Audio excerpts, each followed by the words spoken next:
Hi all, I'm Dee, Maddie. and we're the Giggle Gremlins, and this is our talk show. Should we just get right into it? You know what? Let's do it.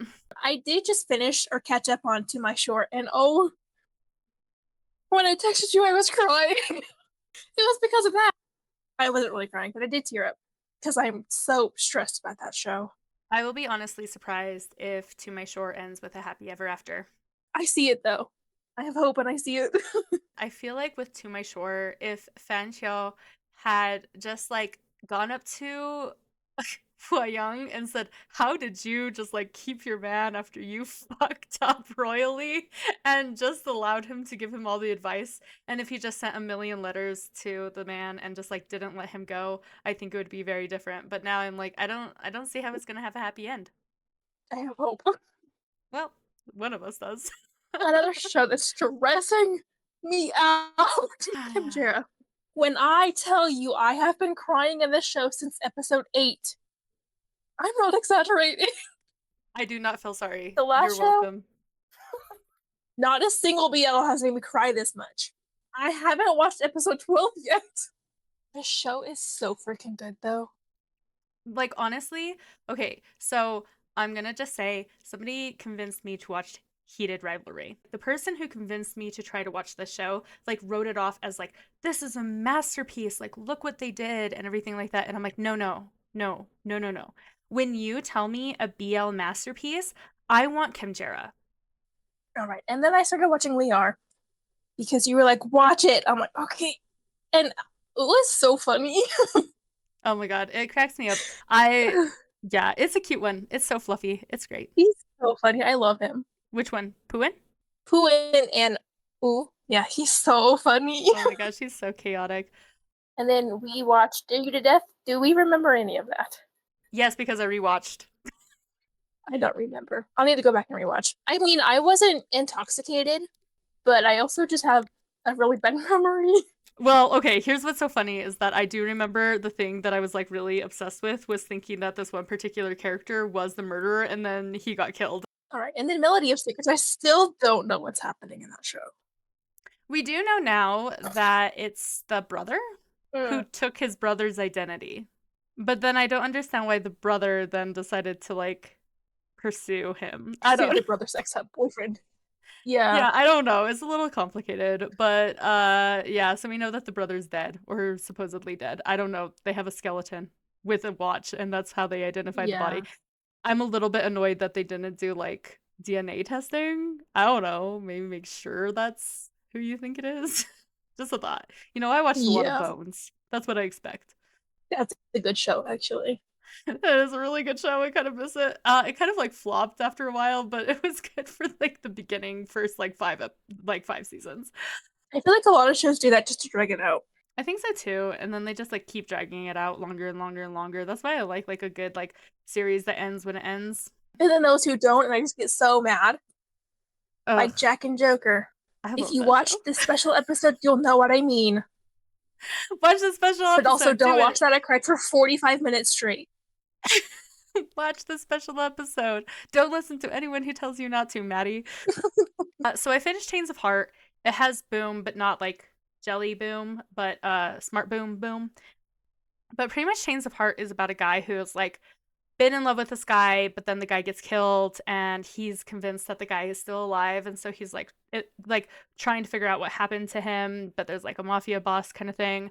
I would say it was so good. The action was so good and everything. I know some people didn't really like it because they felt that the romance only happened in the first couple episodes and then the rest of it was just action. I like an action-packed show, and I kind of like shows that are mainly focused on the story and not necessarily on the romance. But the end sucked. It fit in the category of get it the fuck away from me. The other one I am currently watching is Last Twilight. Somebody sold this to me as a fluff show, and they can go straight to hell because it has me sobbing. I mean, if you're sobbing, I probably shouldn't watch it because I too would probably cry.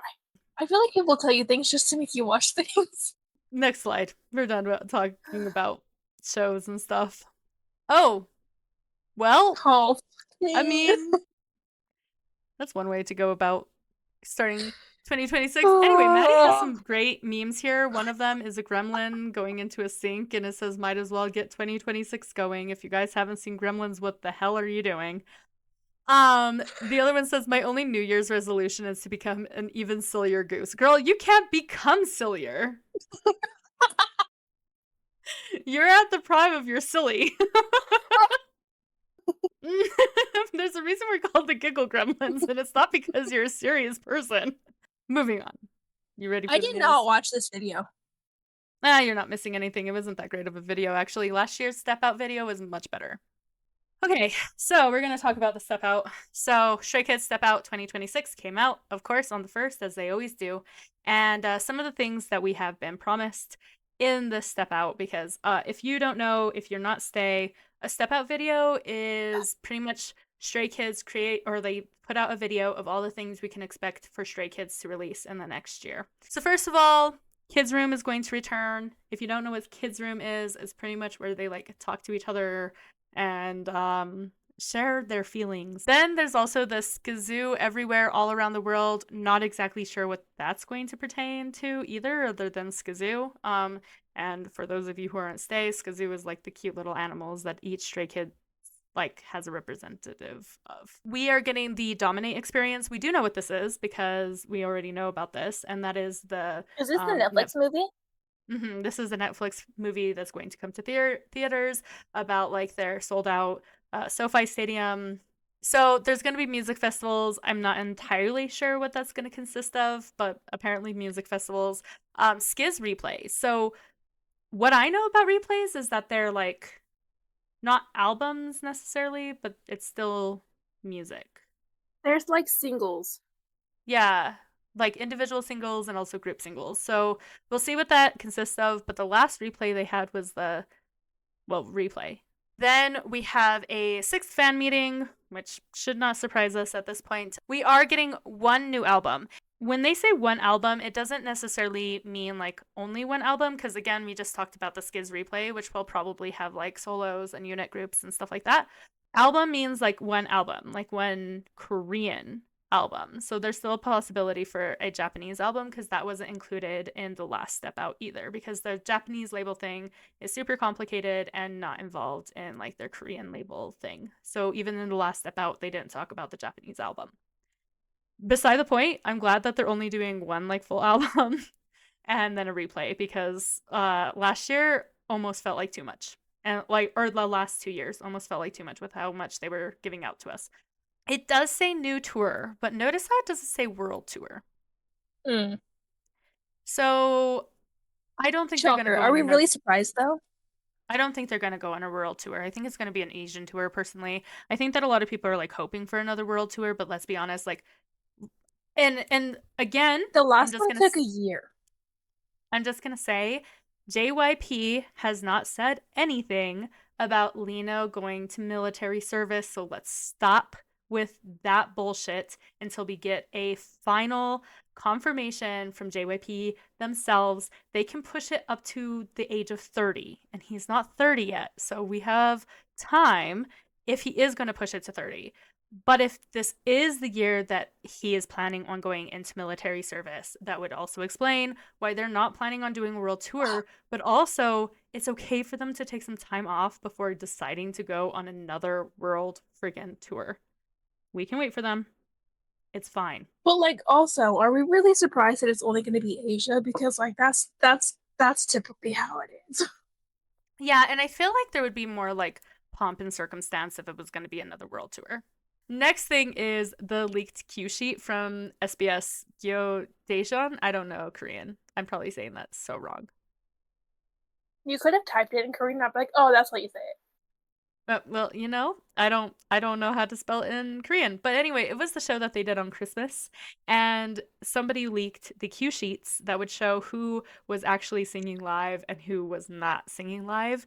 And there's like 4 categories. So there's MR, which are fully singing live. There's MR Live, which are singing live with a backtrack. There's AR, which is lip syncing fully. And then there's AR Live, which is that they recorded a lip syncing track to make it sound like they were singing and having those breaths. So then when they practice those dances, whenever they needed to take those breaths, they practiced the breaths. For some reason, it didn't include all of the groups, but we do know the groups that were lip syncing. And last week, I literally told you, like, they made the decision to make everyone sing live. Apparently, I was wrong. They did not make everyone sing live, and there were a lot of groups that were actually fully lip syncing. I think a backtrack is okay, unless it's too loud. And live IAR, I think, is actually worse than just like lip syncing. If you're lip syncing, you're lip syncing. But I think the problem with live AR is that you literally made the conscious decision in your studio to record a recording to make it look like you were breathing at a certain time. And then you practice to make sure that it looked like you were breathing at a certain time to trick your audience into thinking that you were singing live. If you're going to lip sync, just lip sync. Damn it. But like, that's so much energy and work. Like, why? And I will defend lip syncing. I know that's crazy, but I will defend lip syncing because if you have ever seen a live K-pop concert or live K-pop like singers ever, there is so much that goes on with the choreography. They're on stage, they're on these huge stages. You cannot judge somebody for being like, I can't sing and dance at the same time. That's a lot of work to expect me to do. So I can defend lip syncing. Mm-hmm. I don't know if you saw this news. Okay, so Danielle Marsh, who is, I believe, the Australian member of New Jeans, has been dropped from the group. Wait, I have a question. Huh. So did she drop or get kicked out? She was kicked out. I'll get into it because it's a whole story. So earlier last year, Hybe and Adore got into a big legal battle because the CEO of Adore was trying to like break apart or something like that. And New Jeans started standing behind Adore and standing behind the CEO. And so pretty much Hybe told them, like, you can't perform under New Jeans, you can't do any of these things. So then they decided that they were going to change their name to something else and try to perform under that. And they were pretty much told by Hybe, like, no, you still can't do that. You were still under like legal obligation under us because Adore is still like a sub unit under like a sub company under us. So what happened like 2 months ago is that they figured out their legal battle. They got done with the whole thing with the CEO of Adore, and New Jeans decided to sign back on with Adore slash Hybe. And that was all said and done. But Danielle's parents were like the loudest people when it came to how poorly New Jeans was being treated by Hybe and pretty much creating all this like, I don't know if it was misinformation, whether it was misinformation or not is beside the point, but pretty much saying all these things about how poorly they were being treated and everything like that. And so Hybe kicked Danielle out of the group and is suing her and her family for 32 million US dollars. Oh my god. Because of all the That's stuff a they were lot. saying about them.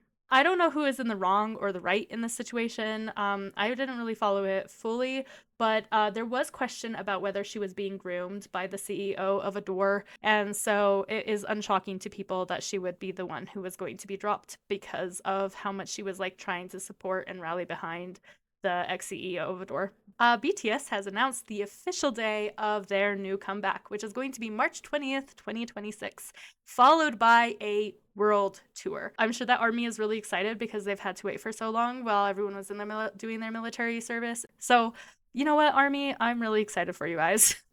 All right, moving on to Thai news. Okay, Kuhart. Last week I told you that Kuhart's contract with Wabi Sabi ended and he was off doing whatever, and we didn't know where he was going to go after his contract with Wabi Sabi ended, and people were kind of like hoping that he would sign on with Demundi or GMM.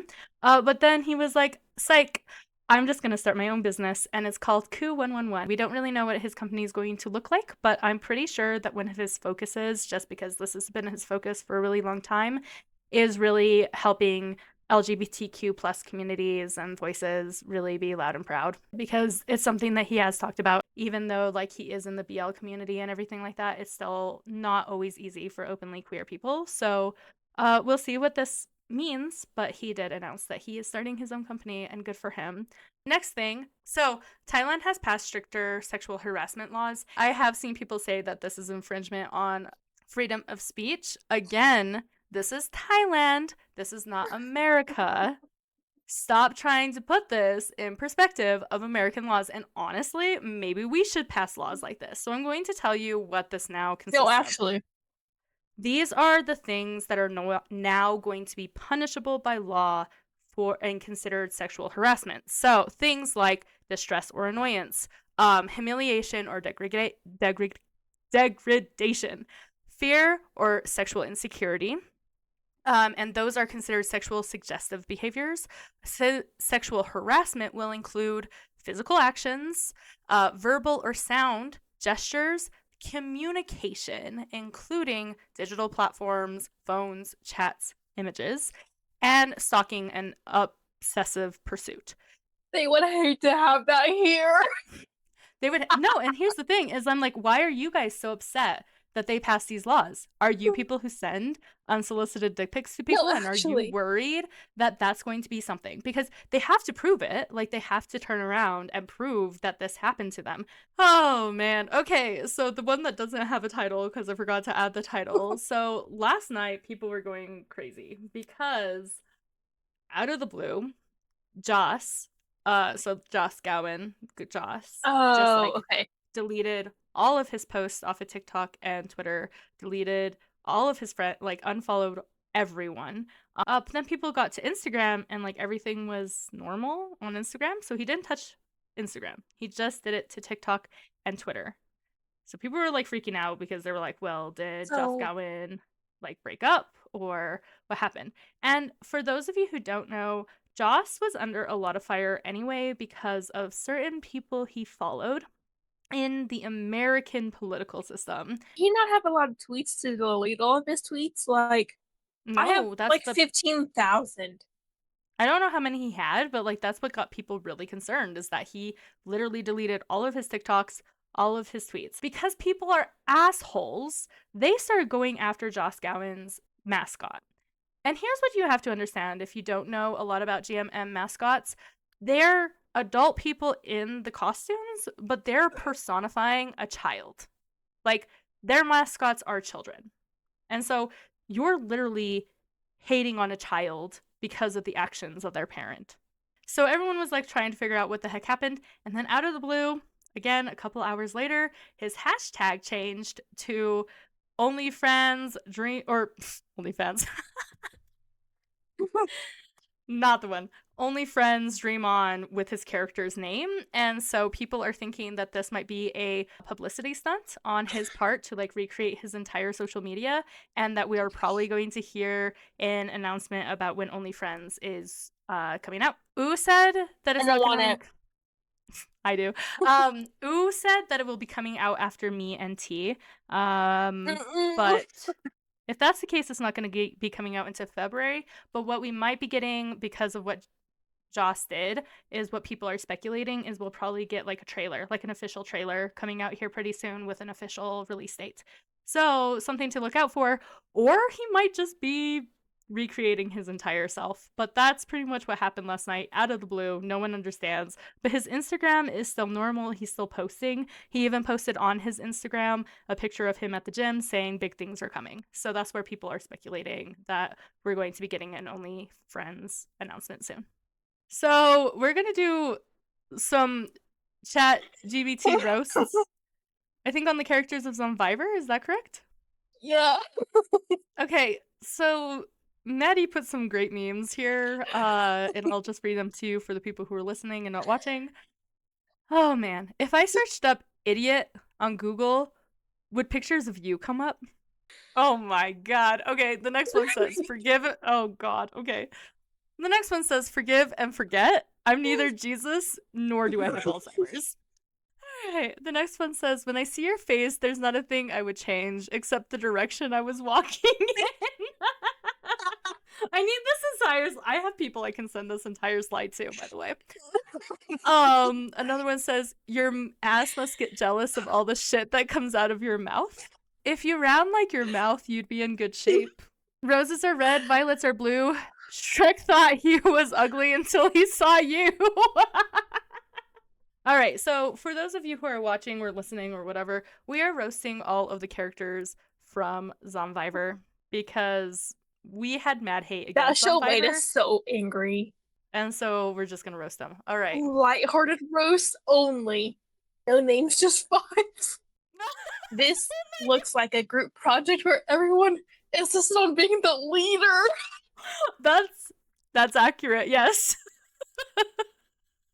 So now there are 17 main characters and 0 personal space. So now there are 17 main characters and 0 personal space, y'all. Half of them are serving smolder. Oh no! So Maddie died, so I'll read you what it said. Half of them are serving smolder runaway stare. The other half look like they just realized that selfie will live on the internet forever. The hair situation, question mark? Either perfectly styled for 3 hours. Oh no. Are strategically messy in a way that absolutely took 3 hours. Okay, no, the fact that this is so accurate. All right. There's at least 4 people doing the exact same face from slightly different angles, like it's a Pokemon evolution line. Someone definitely said, let's do a casual pick, and then everyone showed up in full final boss outfits. Also, why does it feel like 60% are models, 30% are secretly judging the camera, and 10% are thinking, I hope I'm not blinky. Overall energy, Fashion Weeks meets Family Reunion meets We're All Fighters for Center Frame. Iconic, yes. Chaotic, absolutely. Will I survive the group photo? No. Is there somebody specific you want to? Who is that his name? What's his name? He was like the first one I saved. Like for roast, nothing personal.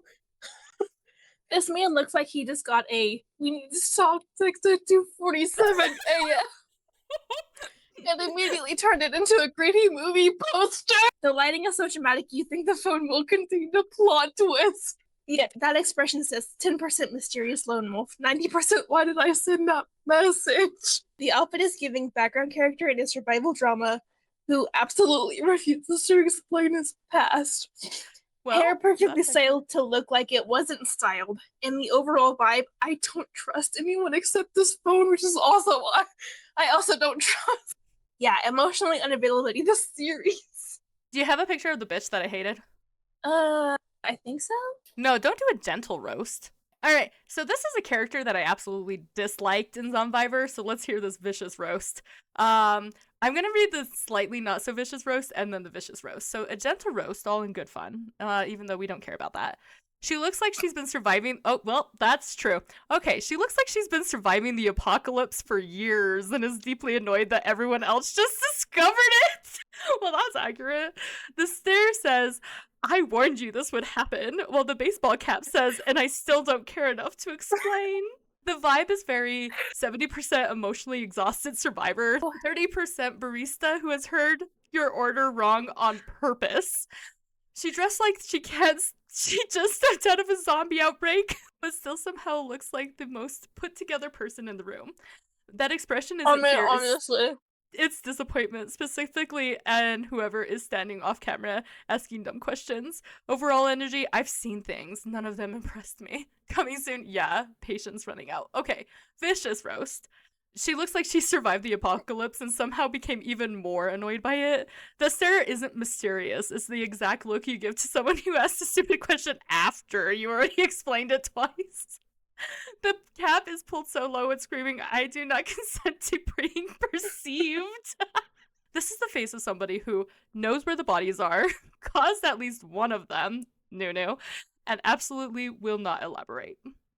She dressed like she's looted she has looted a library, by the way, but she's dressed like she's looted a library, stole its breast jacket, and then judged the books for being too optimistic.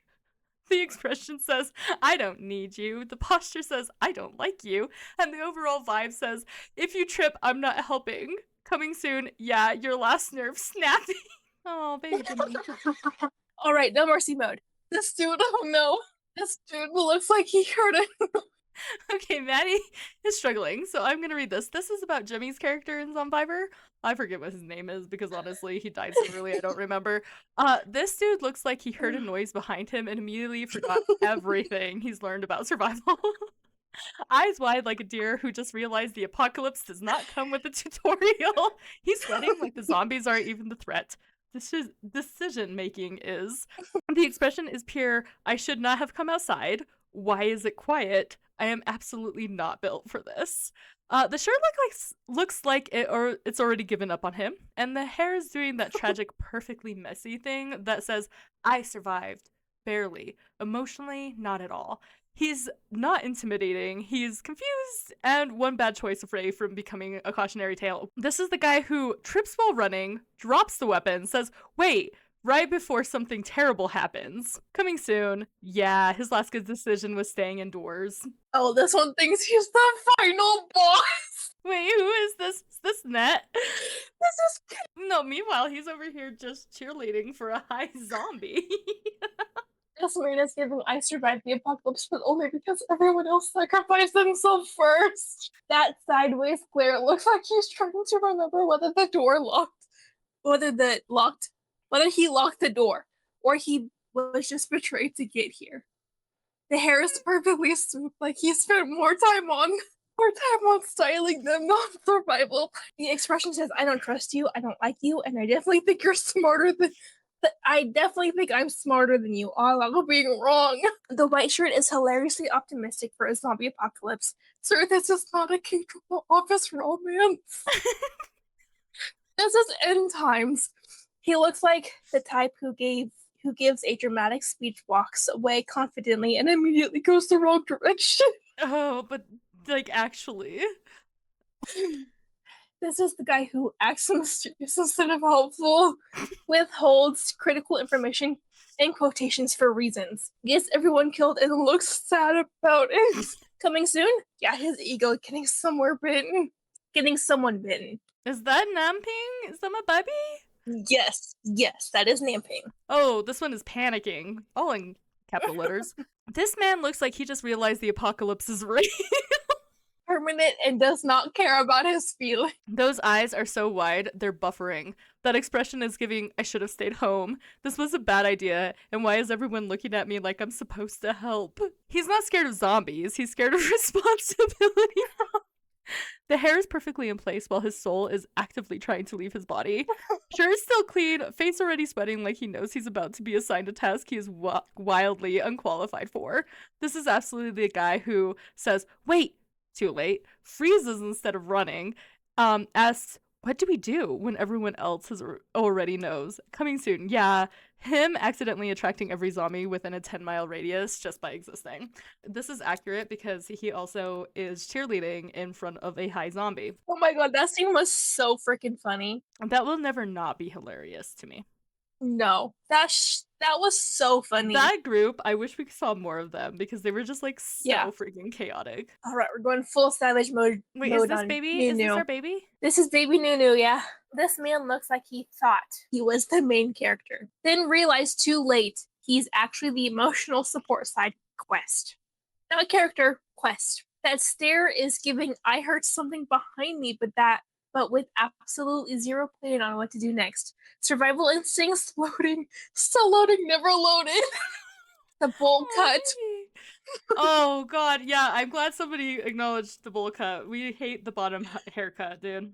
The bowl cut apocalypse haircut is working overtime to protect him from responsibilities. Outfit says, I packed snacks. Face says, I regret leaving the house. He's got the quiet confidence of someone who thinks they're helpful, but is actually just standing there holding everyone up. This is 100% the guy who volunteers to help and immediately gets lost, says I'll be right back and is never right back. Somehow survives purely out of luck, not skill. He's not brave, not scary, he's politely doomed. Coming soon? Yeah, he's apologizing right before everything goes wrong. Oh, let's see. Vicious roast mode activated. C looks like he thinks he's calm under pressure, but really he's just emotionally buffering. That blank stare? Not bravery. That's his brain that's really searching for the survival manual. It definitely skipped reading. He's got the posture of someone who says, I got this right before absolutely not having this. He's giving, I'll handle it, does not handle it. Trust me, you should not. Stay behind me. He is the kind of guy who survives purely because the zombies get bored watching him overthink. Oh no. He's not intimidating, he's politely tense. The face says capable. The face says one loud noise away from spiraling. If confidence were Wi-Fi, his would be on one bar. This is the man who pauses at the worst possible moment, makes eye contact with danger instead of running, learns lessons exclusively the hard way. Coming soon? Yeah. See, realize it's too late. The vibes are not a survival skill. So this is about Janice. She looks like she's already exhausted by everyone in the room, and they haven't even spoken yet. That crossed arm stance isn't confidence, it's HR energy. She's surviving the She's not surviving the apocalypse. She's mentally drafting a resignation letter from humanity. That expression says, I told you this would happen. I'm the only competent one here, and I will absolutely remind you later. She's dressed like the apocalypse interrupted her corporate ladder climb, and she's furious about it. Not scared, not shocked, just deeply annoyed that zombies ruined her 5-year plan. The tote bag says prepared, but her face says, I should have let you all fail. This is the woman who takes charge without asking, judges everyone's decisions silently, survives purely out of spite. Zombies aren't the threat, her disappointment is. Coming soon, yeah, everyone realizing she was right the whole time. We asked to roast Net, but not Net from Zomvivor, but Net from Chemjera, but make it unhinged and funny. And the first thing it says, oh, this man is committing crimes against reality. First of all, why is he reclined like a vampire who just discovered Uber Black? He's giving, I don't drive the car respects me. Those sunglasses are doing 90% of the confidence, because without them, he'd look like he's asking the waiter if sparkling water is too spicy. He's dressed like a luxury villain whose only power is being mildly inconvenient. Leather jacket in a convertible. Sir, this is not a movie. This is you pretending the wind isn't rearranging your personality. The hair is slicked back like he spent 45 minutes preparing for a situation where no one asked. This is the exact type of man who says, don't worry about it, when you should absolutely worry about it. Calls himself low maintenance, but emotionally requires a full-time staff. Thinks silent mystery instead of silence. Nothing happens upstairs. The post screams, I'm thinking, but the brain is in airplane mode. He looks like he ordered one espresso and then tells everyone it changed him. If confidence were gas, he'd be running entirely on fumes and vibes. Final verdict, not intimidating, not dangerous, just cosplaying as someone cooler than he actually is in a red car that's doing all the heavy lifting. Unhinged? Yes. Iconic? Unfortunately. Would I trust him with directions? Absolutely not. I love that you just make me take the funny ones. Okay. Alright, funny roast, zero cruelty, maximum chaos. This is about Poppy. This dude looks like he tripped, fell into the apocalypse, and immediately decided to commit to the bit. That face is pure cartoon logic. Mouth open, like his brain just shouted, wait, what? A full 3 seconds too late. He's not scared. He's confused with enthusiasm. I feel like that's him in reality. He's sweating like the zombies aren't even the problem. His own decisions are. Shirt hanging open like he's lost the fight with a curtain and said, yeah, this works. Necklace bouncing around like it's also trying to escape the situation. This is the exact guy who says, I've got an idea. The idea is bad. Trips, but somehow survives. Accidentally becomes the comic relief and the MVP. He's not running from danger. He's jogging awkwardly while apologizing.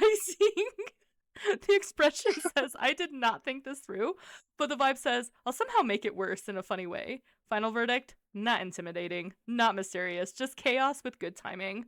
Zombies fear him, not because he's scary, but because he will absolutely mess up their whole day on accident. Okay, so we asked chat to roast Kunti, but he's unhinged. So, alright, unhinged, unfiltered, absolutely off the rails. Kunti is here living 3 completely different lives, and none of them make sense. Why is he conducting the universe like it owes him money? Hands up, eyes closed, sitting cross-legged like he's about to drop the most aggressive sound bath known to man. Sir looks like he googled inner peace once and decided to weaponize it. That steel drum is not enlightenment. It's boss fight instrument. It's a boss fight instrument. He's not meditating. He's buffering for a dramatic interest. Second image. Why did he go from monk mode to feral jungle gremlin in 0.2 seconds? This man said, The beast was never the plan and immediately started screaming at the foliage. Shirt gone. My God, I Logic can't gone. breathe. Okay. Shirt gone. Logic gone. Suddenly he's auditioning for Tarzan. Unhinged director's cut. That tattoo. Oh, that's his emotional instability in high definition. Gunti has main character syndrome, side quest energy, final boss audacity, zero consistency. He doesn't fight enemies. He vibes at them aggressively. 1 minute he's summoning calm, the next he's biting the environment. You never know what version you're getting. Calm tea, screaming tea, percussion-based tea. This is the kind of man who refuses to explain his plan, changes personality mid-scene, and survives purely because the plot is scared of him. Final verdict, not sane, not stable, just cosplaying enlightenment while actively losing his mind. That was good. Let's continue. But in the case anyone was wondering, Oh there's my some God, very he's nice... so hot. Oh, there's some very nice pictures of Elliot. If you don't know who Elliot is, why have you not watched ABO Desire yet? Get on it. Oh my God, he's so hot, dude. I don't think you understand.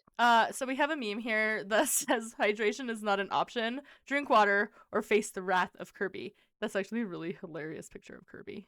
He has like a water bottle. I and a know. knife. He's so cute. Kirby's so cute. He's just casually holding a knife. So we will talk to you guys next week. And drink water. We want more of you guys. And touch grass and stay Delulu. And we'll talk to you guys next time. Bye.